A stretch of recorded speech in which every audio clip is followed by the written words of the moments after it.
देखिए आज का अपना जो टॉपिक है वो है सर्कुलेशन। ठीक है, प्रीवियस वीडियो लेक्चर्स में अपनों ने ह्यूमंस के डाइजेस्टिव सिस्टम, ह्यूमंस का रेस्पिरेटरी सिस्टम डिस्कस किया था। ठीक है, बहुत अच्छे से अपनों ने धीरे धीरे हर टॉपिक को किया था। अब जो अपने करेंगे वो है सर्कुलेशन। और आपको पता है सर्कुलेशन का जो बेसिक्स था वो मैं आपको बता चुका हूँ कि जितने भी जरूरी जो रिक्वायर्ड जो न्यूट्रिएंट्स होते हैं और जो गैसेज होती हैं उनको बॉडी में ट्रांसपोर्ट करने के लिए अपने एक सिस्टम प्रेजेंट होता है जो होता है ह्यूमन सर्कुलेटरी सिस्टम। ठीक है, तो सर्कुलेटरी सिस्टम के अंदर भी अपने दो तरह के सिस्टम्स पढ़ते हैं जनरली। ठीक है, देखिए एक है कार्डियोवैस्कुलर सिस्टम और दूसरा आपका पढ़ेंगे अपने लिम्फेटिक सिस्टम के बारे में थोड़ा सा। ठीक है, कार्डियोवैस्कुलर सिस्टम का मतलब होता है बेटा, कार्डियो का मीन्स होता है हार्ट और वेसल्स यहां पे वैस्कुलर बताती हैं। वेसल्स का मतलब आपकी आर्टरीज, वेन्स, ठीक है, और कैपिलरीज वगैरह जो हैं वो सब आ जाती हैं कहां पे, आपके वेसल्स के अंदर। ठीक है, और लिम्फेटिक जो सिस्टम अपने पढ़ेंगे उसके अंदर जनरली क्या होता है, देखिए कार्डियोवैस्कुलर सिस्टम के अंदर जो फ्लो होगा वो किसका होगा,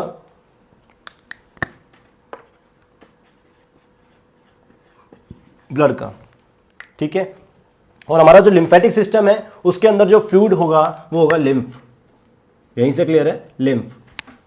ठीक है, और ये जो लिम्फ है ये लिम्फ वेसल्स में फ्लो होता है और लिम्फेटिक नोड्स वगैरह यहाँ पे कुछ इसके system, lymphatic nodes, lymphatic vessels वगैरह सिस्टम जो है एक पूरे सिस्टम को मेंटेन करती है, बनाती है। ठीक है, यहाँ पे आपका हार्ट और आपकी वेसल्स और उसके अंदर ये फ्लूइड जो जिसे अपने ब्लड कहते हैं ये मिलके एक सिस्टम बनाता है जिसको अपने बोलते हैं कार्डियोवैस्कुलर सिस्टम। ठीक है, तो ये दो चीजें हमने पढ़ेंगे ह्यूमंस के केस में। ठीक है, चलिए तो सबसे पहले बात करते हैं हार्ट की। ठीक है, ये कितने चैम्बर होता है,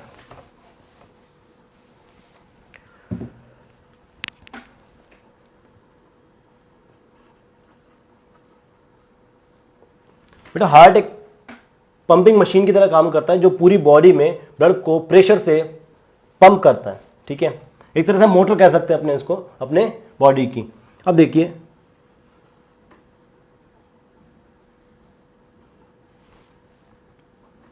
ये है टू चैम्बर्ड हार्ट। ठीक है, ऑलवेज जो अपना हार्ट है उसमें चैम्बर्स प्रेजेंट होते हैं। ठीक है, उन चैम्बर्स के बेसिस पे ये है two chamber heart, two chambered. ठीक है, टू चैम्बर्ड में क्या होता है, देखिए एक ऑरिकल होता है और एक वेंट्रिकल होता है। एक चैम्बर होता है ऑरिकल या एट्रियम और दूसरा होता है वेंट्रिकल, एक एक होता है। ठीक है, जिसमें से क्या होता है, एक साइड से ब्लड आता है और दूसरी साइड से ब्लड निकल जाता है। ठीक है, चलिए एक होता है थ्री चैम्बर्ड हार्ट।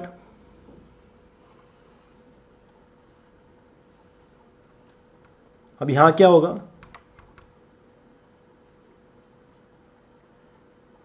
एक साइड से ब्लड आएगा, एट्रियम्स में आता है दो साइड से। ठीक है, और एक साइड से निकल जाता है। ये सिस्टम क्या होता है अभी अपने देखेंगे धीरे धीरे। यहां से ऑक्सीजनेटेड ब्लड आता है, प्योर ब्लड आता है, यहां पे वेंट्रिकल्स में क्या हो जाता है, इनकी मिक्सिंग हो जाती है। ठीक है, आप इसको यहां से इस तरह से ले सकते हो, इस तरह से थ्री चैम्बर्ड हार्ट होता है। अभी इसका मैकेनिज्म अपने फोर चैम्बर्ड हार्ट में सीखेंगे, वहां पता चल जाएगा। आएगा ब्लड यहां से इस तरह से निकलता है, यहां पे थोड़ा सा मिक्सिंग हो जाती है। ठीक है, प्योर नहीं रह पाता है, यहां से इम्प्योर ब्लड आता है और यहां से बाहर निकलता है, तो यहाँ पे थोड़ी मिक्सिंग हो जाती है जिसकी वजह से प्योर और इम्प्योर जो आपके ऑक्सीजनेटेड और डीऑक्सीजनेटेड ब्लड है वो मिक्स हो जाते हैं। ठीक है, तो ये हमारा थ्री चैम्बर्ड हार्ट हो गया। फिर आता है हमारा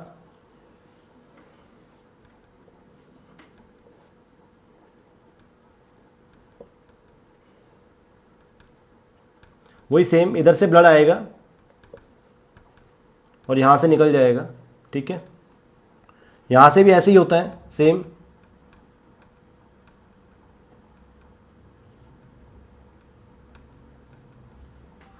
ठीक है, तो यहां पे क्या होगा, दो एट्रियम्स हो गए और एक वेंट्रिकल हो गया। यहां पे दो एट्रियम और दो वेंट्रिकल, बट यहां पे थोड़ी सी मिक्सिंग यहां पे प्रेजेंट होती है। ठीक है, तो ये भी इनकम्प्लीट फोर चैम्बर्ड हो गया, इनकम्प्लीट फोर चैम्बर्ड। ये थ्री चैम्बर्ड हो गया आपका, और इसके बाद में आता है फोर चैम्बर्ड हार्ट, जिसमें कंप्लीटली क्या होते हैं, सारे के सारे चैम्बर सेपरेट होते हैं।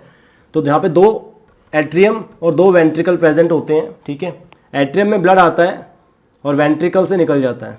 लेफ्ट वाला ब्लड है वो लेफ्ट साइड में रहेगा और राइट वाला ब्लड है वो राइट साइड में रहता है, ठीक है।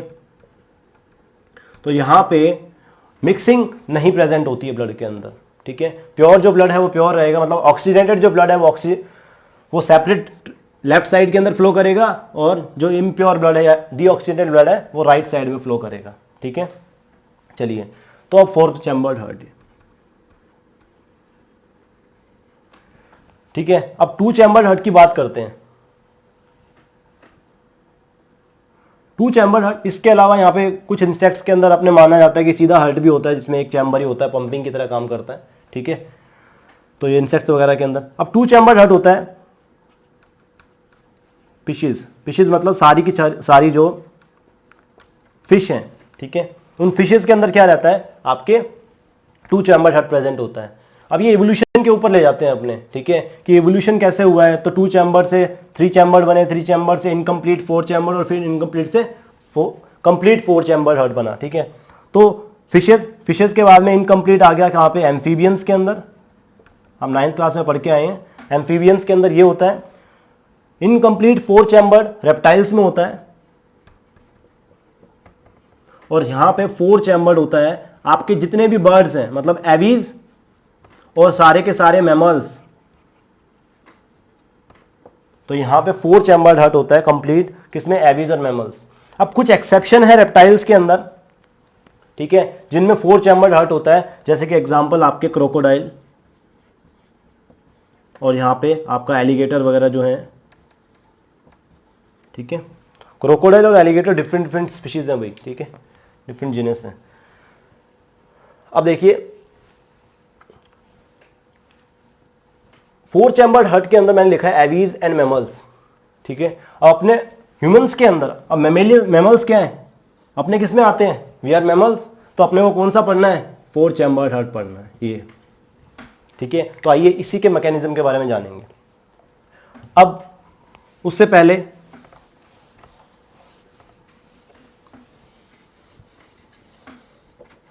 अब अपनों ने हार्ट की बात कर ली है, चलिए अब थोड़ा ब्लड के बारे में देख लेते हैं। एक जनरल सा बेसिक आइडिया। देखिए अब आप कहोगे सर ये हमारे है तो है नहीं 10th क्लास के अंदर, आप क्यों पढ़ा रहे हो, ठीक है।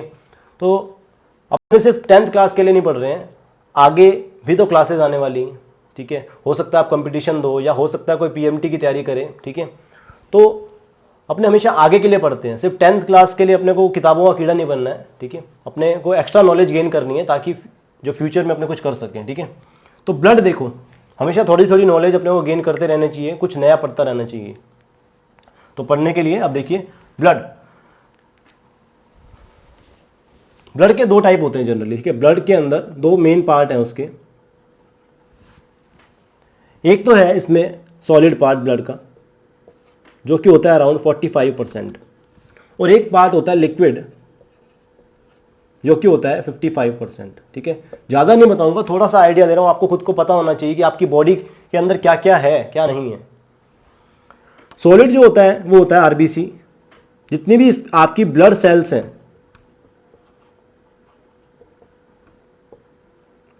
जैसे रेड ब्लड कार्पसेल्स, मतलब रेड ब्लड सेल भी कह सकते हो, व्हाइट ब्लड सेल्स, ठीक है, और तीसरा आ जाएगा आपका प्लेटलेट्स। ये जो 45% के पार्ट में आ जाते हैं, ठीक है। और ध्यान रखना एक और चीज मैंने आपको पहले भी बताई थी कि इस सॉलिड पार्ट के मतलब इस 45% के अंदर भी लगभग 99% आरबीसीज ही होती हैं, ठीक है। मतलब मैक्सिमम जो पार्ट होगा वो किसका रहेगा, हमारी आरबीसी का रहता है। इसीलिए, और आपको पता है आरबीसी के अंदर क्या था, एक हीमोग्लोबिन रेस्पिरेटरी पिगमेंट होता है, जिसकी वजह से क्या होता है आपके पूरे ब्लड का कलर क्या दिखाई देता है, रेड, ठीक है। तो नंबर में सबसे ज्यादा आरबीसीज हैं। अब आ जाते हैं बात लिक्विड पार्ट की। तो लिक्विड पार्ट जो होता है अपने कहते हैं क्या,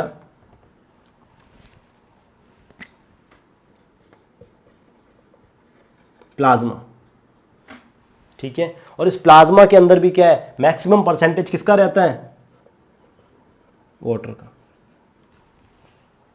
ठीक है। और वाटर के अलावा अगर कुछ है तो वो देखिए क्या है, ऑर्गेनिक कंपाउंड्स। कौन कौन से होते हैं अभी देखेंगे। इनऑर्गेनिक कंपाउंड्स कौन कौन से हैं आपके, ठीक है, और इसके अलावा कुछ सॉल्ट्स भी यहाँ पे प्रेजेंट होते हैं लाइक मिनरल्स वगैरह। अब देखिए ऑर्गेनिक कंपाउंड की बात करते हैं, थोड़ा सा आइडिया देखिए।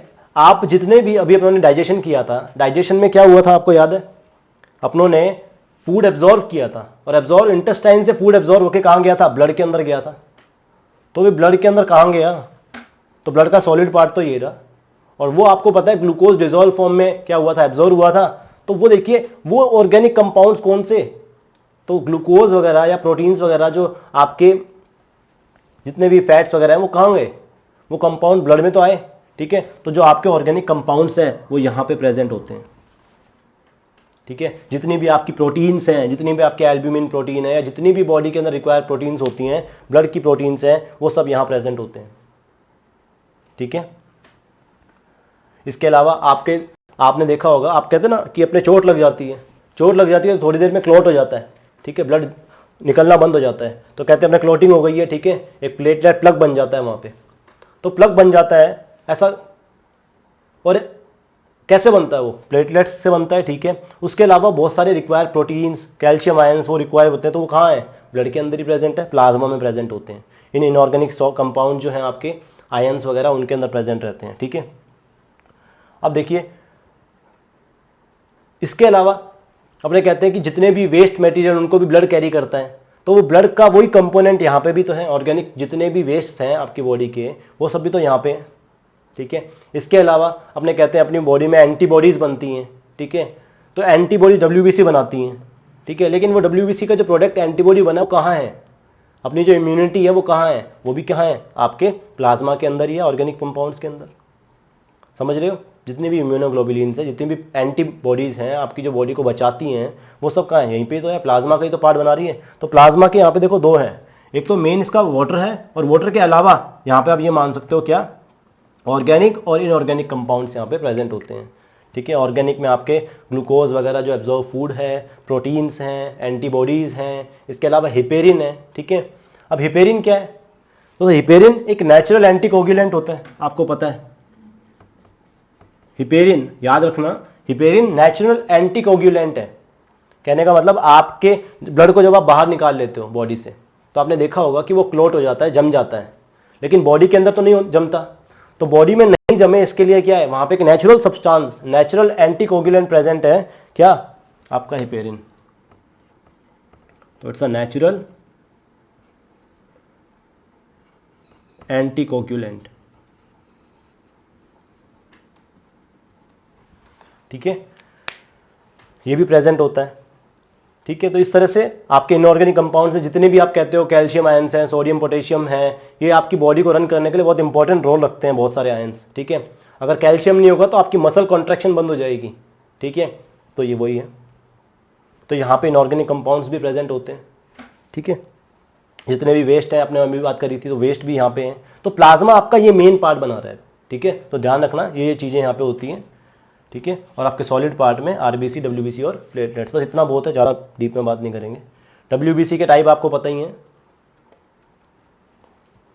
जितनी भी है, एसिडोफिल्स, बेसोफिल्स, न्यूट्रोफिल्स, मोनोसाइट्स, जितनी भी टाइप की WBC है सारी यहीं पे अपने रख देते हैं, ठीक है।